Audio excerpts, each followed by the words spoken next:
الرحمن الرحيم سبحان الذي أسرى بعبده ليلا من المسجد الحرام إلى المسجد الأقصى الذي باركنا حوله لنريه من آياتنا إنه هو السميع البصير. صدق الله العظيم. Puji syukur kehadirat Allah Subhanahu wa Ta'ala atas segala limpahan rahmatnya kepada kita bersama. Selalu berdiri saya senantiasa kita sampaikan kepada alam Nabi besar Muhammad Sallallahu Alaihi Wasallam dan kepada keluarga dan sahabat beliau sekalian. Ibu musik masjid yang berkegiatan yang masjid baca masjid berkumpul murid-murid kaum muslimin jamaah Jumat yang dirahmati Allah Subhanahu wa Ta'ala. Sudah menjadi tradisi bagi kita umat Islam bahwa bulan Rajab bulan di mana Allah mengisra dan diangkatkan Nabi kita Muhammad Sallallahu Alaihi Wasallam. Dua kejadian terjadi pada malam yang sama. Yang pertama Isra, yang perjalanan dari Masjidil Haram ke Masjidil Aqsa di Palestina. Kemudian langsung dilanjutkan perjalanan dari Masjidil Aqsa menuju ke langit yang ketujuh, ke sebuah tempat yang belum terjamah oleh siapapun, tidak malaikat, tidak jin dan tidak pula manusia. Satu-satunya makhluk yang telah sampai ke tempat itu yaitu Nabi Muhammad Sallallahu Alaihi Wasallam. Dua rangkaian kejadian besar terjadi pada diri Rasulullah sehingga Allah pun dalam menceritakan hal tersebut memulai dengan kata subhan yang menunjukkan bahwa kejadian yang terjadi pada malam itu adalah kejadian yang sangat agung, sangat istimewa, sangat-sangat jarang, bahkan tidak pernah diberikan kepada siapapun selain daripada Nabi kita Muhammad Sallallahu Alaihi Wasallam.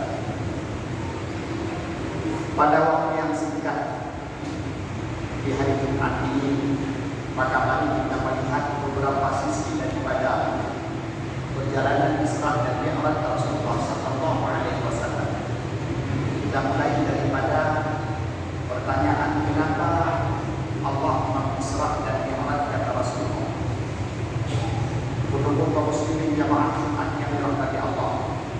Sementara yang kadang sering kita dengarkan adalah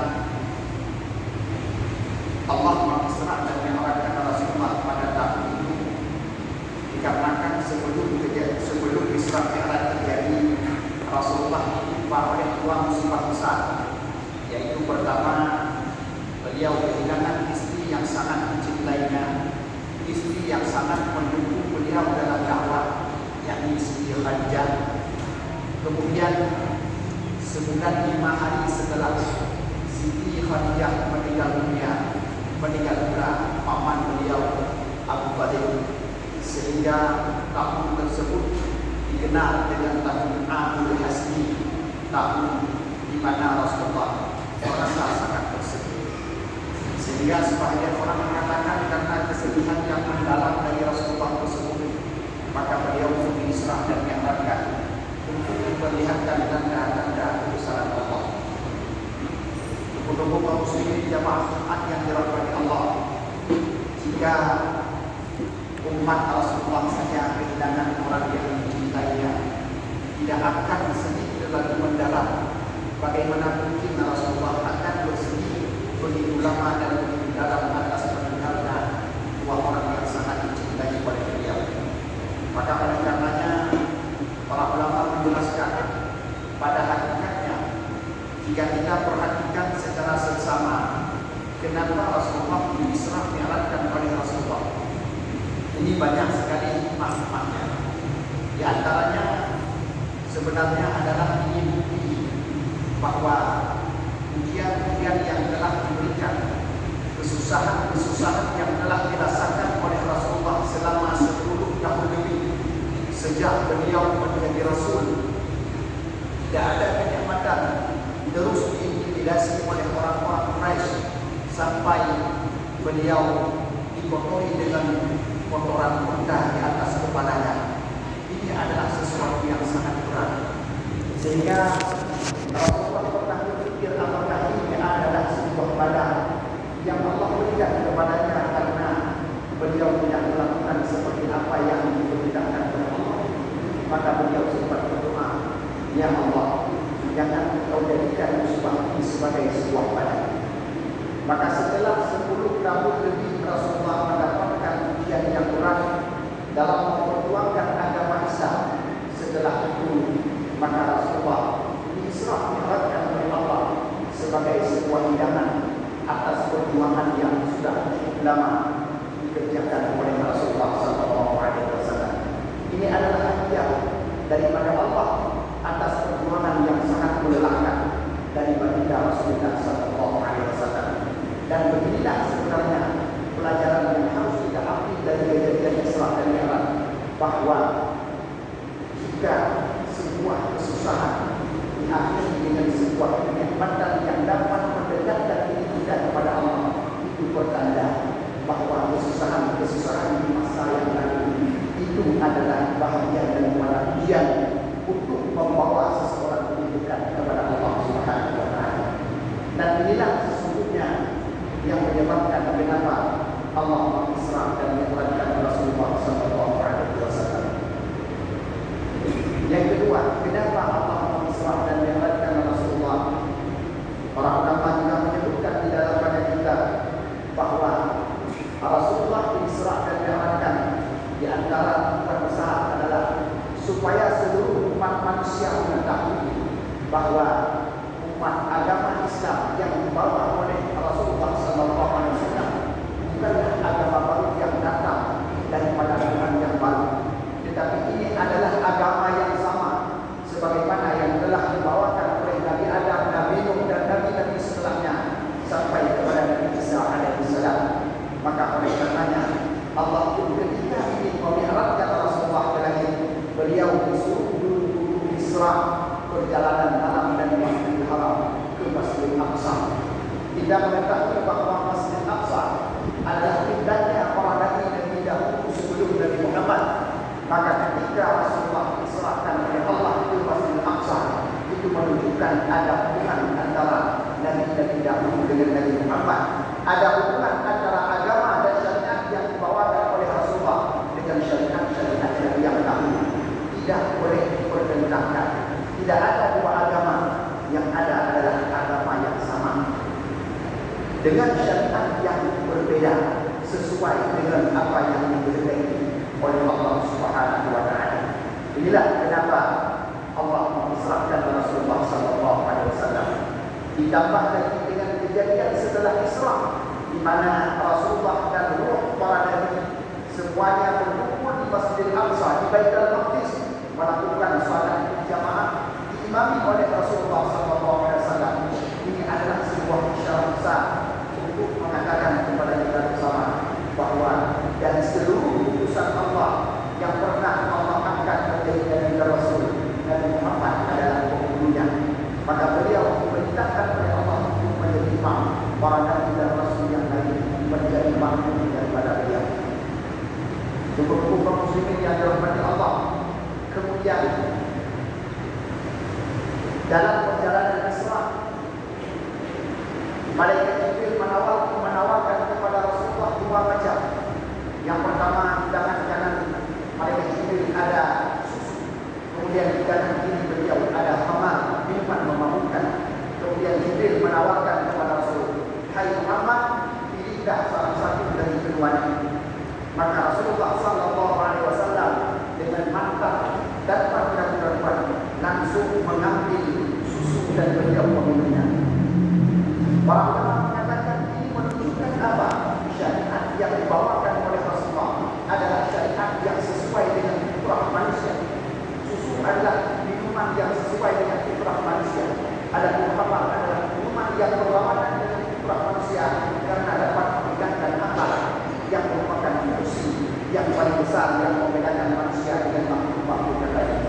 Maka oleh karenanya kita dapatkan seluruh syariat Nabi Muhammad SAW dari A sampai Z secara keseluruhan tidak ada satu syariat Nabi yang bertentangan dengan fitrah manusia, yang tidak cocok dengan religion manusia.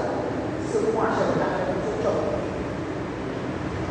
Dan sejak salat, puasa, zakat dan seterusnya, ini adalah sesuatu yang cocok dengan diri manusia.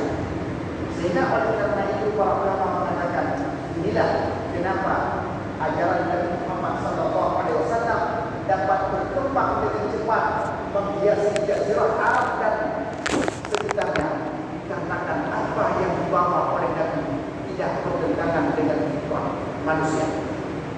Dulu kaum muslimin jamaah Jumat yang dirahmati Allah Subhanahu wa taala. Kemudian alasan yang paling besar kenapa Rasulullah Isra dan Mi'rajkan oleh Allah Subhanahu wa taala itu adalah untuk menerima ibadah yang sangat istimewa dalam Islam, yakni ibadah salat. Salat adalah imaduddin, as-salatu imaduddin, faman aqamaha faqad aqamaddin wa man tarakaha faqad hadamaddin. Salat adalah tiang agama. Barang siapa yang mendirikan salat, dia telah mendirikan agama. Tetapi barang siapa yang meninggalkan salat, dialah pada hakikatnya orang yang telah menghancur leburkan agama itu sendiri. Maka karena ajaran salat adalah ajaran yang sangat tinggi di dalam agama, maka Allah Subhanahu wa taala tidak mewajibkan salat sebagaimana Allah mewajibkan syariat yang lain. Karena syariat lain diwajibkan oleh Allah dengan diturunkan wahyu kepada malaikat Jibril, selesai. Tetapi salat Allah memerintahkan Rasulnya untuk berangkat dan pergi ke tempat yang sangat mulia yang belum pernah dijamah, disentuh dan diinjakkan kaki pada siapapun daripada makhluk Allah yang lain. Disitulah Allah mewajibkan salat kepada kita 5 waktu dengan proses yang sangat panjang sebagaimana yang diceritakan dalam hadis yang diriwayatkan oleh Imam Muslim.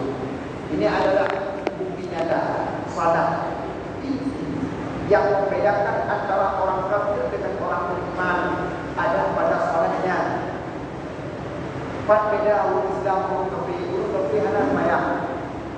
Huruf Islamnya kita tidak mengatakan bahawa orang yang tidak salat langsung dihukum kafir, tetapi yang membedakan kafir dengan orang yang beriman ada pada salatnya.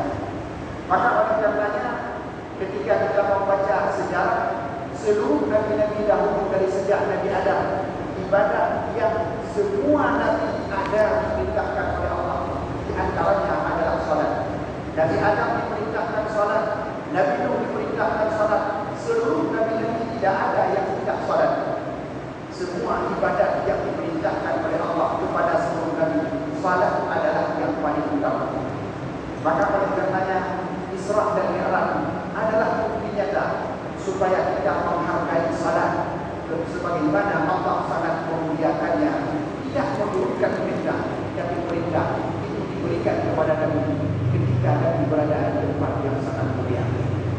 Kemudian selanjutnya, kenapa Rasulullah Isra Mi'rajkan adalah untuk menampakkan kepada seluruh umat Islam siapa di antara orang yang telah beriman kepada diri Rasulullah yang sebenarnya tidak benar-benar beriman. Dan ini terbukti ketika Rasulullah turun daripada Isra dan Mi'raj. Beliau menceritakan tentang proses Isra dan Mi'raj dalam waktu yang sangat singkat. Maka orang kafir bertambah kafirnya. Orang yang lemah iman dari kalangan orang munafik akan keluar daripada Islam kembali untuk bergabung dengan orang-orang kafir. Allah menginginkan bahawa tidak ada dalam Islam kecuali orang-orang yang benar-benar beriman kepada Allah dan Rasulnya. Dan ini dapat terbukti dengan kejadian Isra dan Mi'raj. Orang lemah iman, orang-orang kafir sangat sulit menerima kejadian Isra dan Mi'raj yang dilakukan oleh Rasulullah. Kenapa? Karena itu bukan hal lumrah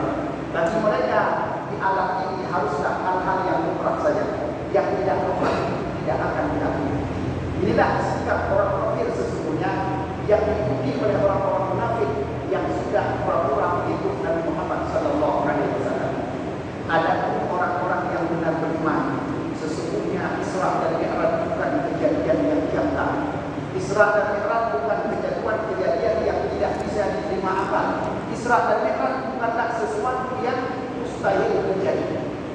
Karena pada hakikatnya Isra dan Mi'raj itu semua segelintir hal kecil yang dilakukan oleh Allah, yang merupakan mukjizat-mukjizat yang padahal mukjizat lain jauh lebih besar. Kenapa umat Islam begitu mudah menerima Rasulullah Isra Mi'raj? Karena kita sudah mengetahui yang menciptakan alam semesta ini adalah Allah. Alam semesta yang pada dasarnya tidak pernah ada, maka Allah ciptakan dalam waktu yang sangat singkat langsung ada dan menjadi sempurna. Jika itu dilakukan oleh Allah dan kita yakin benar itu adalah kerja Allah, kenapa Isra wal Mi'raj cuma memudahkan seorang hamba yang sangat kecil dari satu tempat ke tempat yang lain, kita sudah mulai keberatan untuk menerimanya. Padahal jika kita bandingkan dengan penciptaan alam semesta, sesungguhnya penciptaan alam semesta akan jauh lebih besar ketimbang daripada memindahkan seorang hamba dari satu tempat ke tempat lain, yang keduanya tempat itu masih berada di dalam alam Allah yang Allah ciptakan. Maka oleh karenanya umat Islam begitu mudah untuk menerima kejadian Isra wal Mi'raj. Akan tetapi sebahagian orang mencoba untuk lari dari kejadian-kejadian yang merupakan mukjizat Allah. Mereka mencoba menakwilkan kejadian-kejadian hebat yang terjadi pada diri Rasulullah dengan mengatakan bahawa Isra dan Mi'raj itu adalah bohong. Atau paling rendah mereka akan mengakui, tapi itu haruslah dalam mimpi sebagai mimpi saja, bukan kenyataan. Atau mereka akan mengatakan bahawa itu akan terjadi dengan roh saja, tidak. Maka para ulama Islam sudah menjawab kritikan-kritikan tersebut dengan mengatakan, seandainya Isra wal Mi'raj terjadi dalam mimpi, seandainya Isra wal Mi'raj cuma terjadi dengan ruh saja, sesungguhnya orang-orang kafir Quraisy tidak akan mengingkari Rasulullah ketika beliau menceritakannya. Seandainya Isra wal Mi'raj cuma terjadi dengan mimpi saja, sesungguhnya orang-orang munafik dalam Islam pasti dia tidak akan keluar dari Islam. Kenapa? Semua orang bisa mimpi apa saja. Tetapi kejadian dengan roh dan tubuh inilah yang diciptakan oleh Nabi, sehingga mereka keberatan dan tidak harus pikir. Mana mungkin terjadi? Beda termudah dari yang tunjuk dari Masjidil Haram menuju Masjidil Aqsa, perjalanan normal adalah waktu sebulan. Tapi Rasulullah menceritakan telah pulang dalam waktu malam itu juga. Inilah yang membuat mereka tidak bisa menerima apa yang disampaikan oleh Rasulullah SAW. Betul-betul kaum muslimin, jamaah Jumat yang dirahmati Allah, maka peringatan Isra dan Mi'raj yang selalu kita laksanakan setiap tahunnya bertujuan adalah untuk memperkokoh keyakinan kita semua, memperkokoh keyakinan generasi-generasi kita yang maju, bahwa Nabi yang disebut dengan Rasul adalah memang haruslah sesuatu yang luar biasa. Karena Nabi tidak pernah menjadi Nabi, seorang Rasul tidak pernah menjadi Rasul kecuali padanya ada sebuah mukjizat. Perhatikan apa yang disebut dengan Nabi dan Rasul. Manusia yang mendapat wahyu dari Allah, mendapatkan wahyu dari Allah adalah mukjizat, adalah perkara luar biasa yang tidak bisa dilakukan oleh sembarang orang. Cuma orang-orang yang dipilih oleh Allah yang mendapatkan wahyu. Jika kita menolak Isra Mi'raj Rasulullah dengan alasan bahawa itu perkara yang janggal, perkara yang tidak biasa, maka berarti kita pun akan menolak bahawa Nabi sebagai Nabi, bahawa Rasul Nabi Muhammad sebagai seorang Rasul.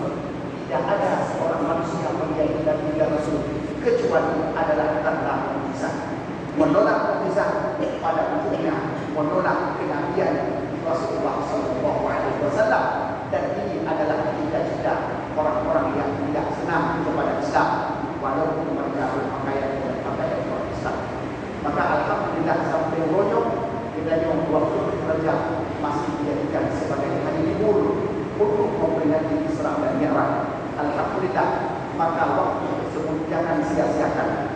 Berikan pemahaman yang mendalam kepada generasi muda bahawa Nabi tidak benar-benar melakukan Isra dan Mi'raj dengan jasad dan ruhnya sekaligus, bukan mimpi dan bukan juga ruhnya, apalagi dikatakan itu sebagai kejadian yang mustahil.